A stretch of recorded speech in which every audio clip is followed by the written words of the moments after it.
مرحبا أهل الكمال مرحبا أهل النوادي. Pengarang kitab Al-Jawahirul Lu'lu'iyah, beliau melanjutkan kajian dan pembahasan di hadis yang ke-10.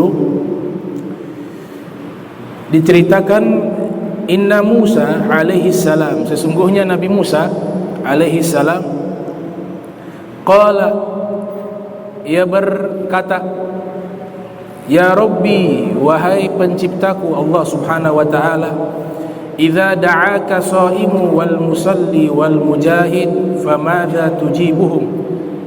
Kalau ada orang yang rajin puasa, orang yang rajin sholat,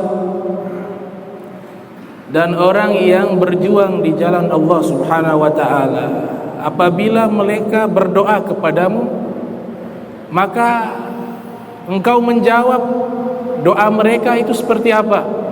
Ini pertanyaan Nabi Musa. Beliau bertanya kepada Allah subhanahu wa ta'ala. Kalau ada orang taat, ahli ibadah, kalau berdoa meminta kepada Allah, maka Allah merespon doa mereka itu dengan jawaban seperti apa? Itu pertanyaan Nabi Musa kepada Allah subhanahu wa ta'ala. Karena Nabi Musa punya gelar Kalimullah, diizinkan bisa berdialog dengan Allah subhanahu wa ta'ala. Allah menjawab, aqulu labbaik.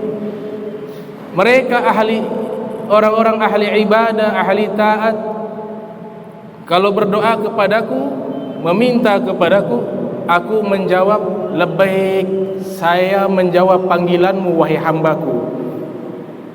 Jadi kalau kita berdoa, Allah menjawab panggilan kita, labbaik, saya menjawab panggilanmu wahai hambaku. Maka dalam satu riwayat hadis, Rasul sallallahu alaihi wasallam bersabda, idza ahabballahu 'abda ibtalah hatta yasma'a tadurra'ahu. Apabila Allah Ta'ala mencintai seorang hamba, Allah memberikan ujian kepada hambanya hanya untuk mendengar suara munajatnya, suara rintihannya kepada Allah Subhanahu wa ta'ala. Kemudian Nabi Musa bertanya lagi, ya Rabb, fa idza da'aka al-'asi, kalau ahli maksiat yang berdoa kepadamu, tadi ahli taat, ahli ibadah, ini sekarang ahli maksiat, tidak pernah taat, tidak pernah ibadah, banyak waktunya dia habiskan untuk bermaksiat kepada Allah Ta'ala, tapi diberikan izin berdoa, meminta kepadamu, maka apa yang kau jawab? Maka Allah nyatakan, aqulu labbaik labbaik labbaik thalatha. Kalau pendosa berdoa kepadaku, aku menjawab 3 kali jawaban. Saya menjawab panggilanmu wahai hambaku, saya menjawab panggilanmu wahai hambaku, saya menjawab panggilanmu wahai hambaku. Ini seakan-akan hal yang aneh, ajib. Ahli taat, ahli ibadah berdoa, Allah hanya menjawab sekali jawaban. Ahli maksiat, Allah jawabnya 3 kali. Makanya Nabi Musa heran, ya Allah, ini kalau ahli taat kenapa sekali saja? Ini ahli maksiat kok 3 kali daripada jawaban panggilanmu kepada mereka yang berdoa. Maka Allah Ta'ala berfirman, li'annahu i'tamada ala karami, karena ahli maksiat ketika berdoa kepadaku, yang dia harapkan adalah kedermawananku.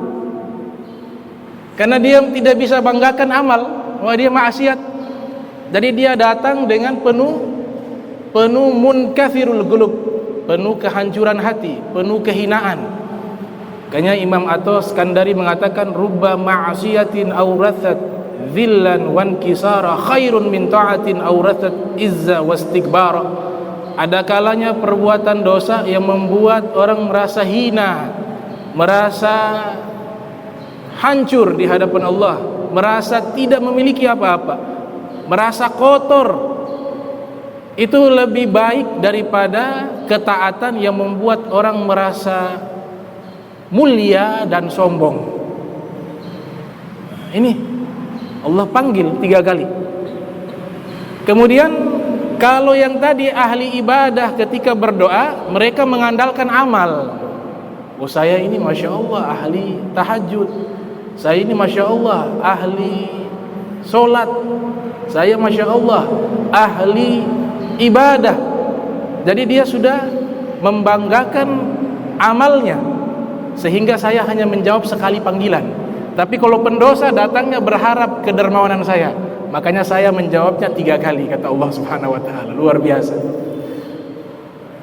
Di dalam kitab Al-Hikam At-Ta'iyah ada pernyataan beliau mengatakan, wa min alamatil i'timad 'alal 'amal nuksanur raja' 'inda dzalal.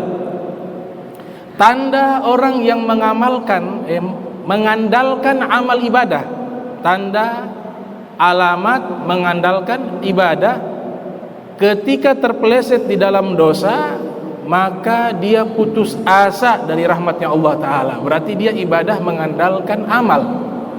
Padahal ibadah tidak boleh kita andalkan ibadah itu, nanti bisa mewariskan sifat ujub, bangga terhadap diri. Saya luar biasa ahli ibadah, saya luar biasa ahli taat. Melihat ahli maksiat, ya Allah itu kasihan orang, hina, maksiat. Sehingga di saat itu hatinya ini terpeleset ke dalam dosa. I'dzabul mar'i binafsi. Seseorang merasa bangga dengan dirinya, itu adalah kecelakaan, kata Nabi sallallahu alaihi wasallam.